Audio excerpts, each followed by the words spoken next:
Hello दोस्तों, मेरा नाम वर्षा है और मैं बैंगलोर में रहती हूँ।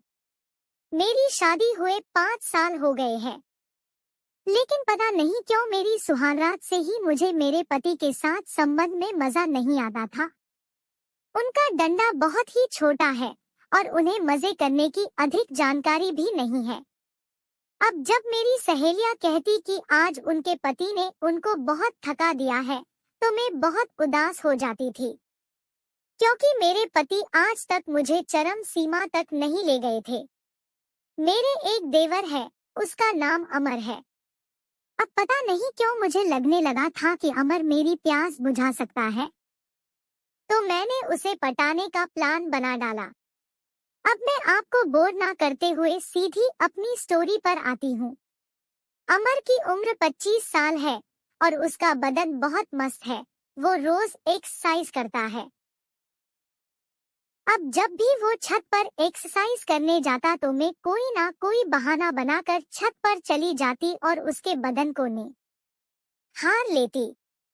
फिर एक दिन जब मैं बाहर से घर आई तो मैंने अपनी चाबी से दरवाजा खोला और अंदर आ गई और सीधे मेरे कमरे में चली गई तो अमर उस टाइम सो रहा था। फिर थोड़ी देर के बाद वो उठा और उसे मालूम नहीं था कि मैं घर में हूँ। तो कुछ आवाज होने से मैं अपने कमरे से बाहर आई और अमर के कमरे की तरफ गई तो मेरी धड़कन रुक गई। अब अमर के बाथरूम का दरवाजा खुला था और वो टॉयलेट कर रहा था। अब उसका डंडा देखते ही मेरे मन में उससे पिलवाने की भूख और बढ़ गई थी। उसका डंडा काफी बड़ा था और अब मैं अमर को पटाने के तरीके ढूंढने लगी थी। अब मैं घर में सेक्सी नाइटी पहनने लगी थी और अमर को अपने गुब्बारे दिखाने की कोशिश करती थी। फिर कुछ दिन के बाद मेरे पति को किसी काम से दिल्ली जाना पड़ गया, तो मैंने सोचा कि अमर को पटाने का और मजे लेने का यही सही मौका है। अब घर में सिर्फ मैं और अमर ही थे। फिर एक दिन मैंने अमर से कहा कि चलो शॉपिंग मॉल में शॉपिंग करने चले, तो मैंने अमर से कहा कि मुझे ब्रा और पैंटी लेनी है, चलो देख लेते हैं। हम अंडरगारमेंट्स की स्टॉल पर गए तो वहां मैंने अमर के सामने कुछ सेक्सी ब्रा और पैंटी ली और कुछ सामान लेकर वापस घर आ गए। अब मैंने डिनर के टाइम सेक्सी नाइटी पहन रखी थी।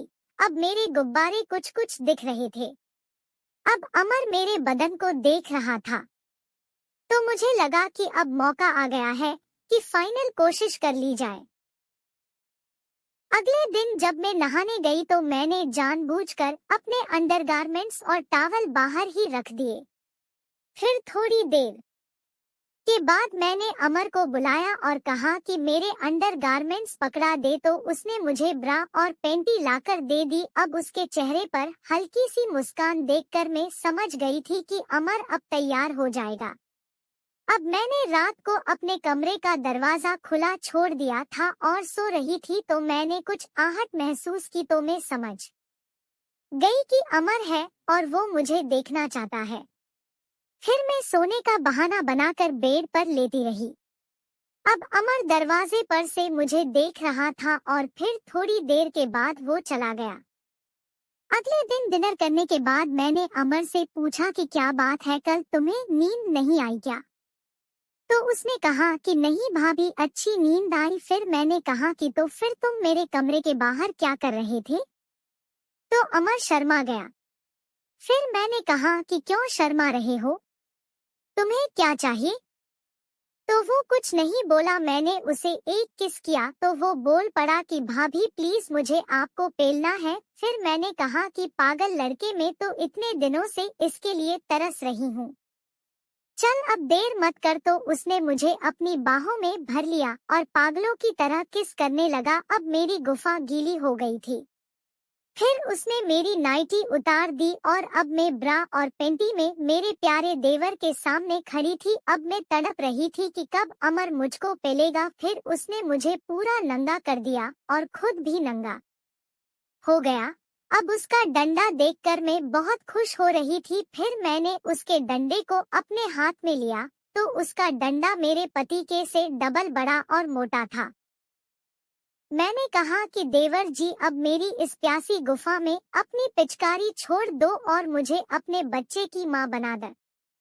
ओह, जोर से अमर, जोर से आ हे, और फिर उसने अपनी पिचकारी मेरे अंदर ही छोड़ दी। फिर तो ये सिलसिला कई दिनों तक चलता रहा और मैंने एक सुंदर से बच्चे को जन्म दिया, जो कि मेरे देवर की निशानी है।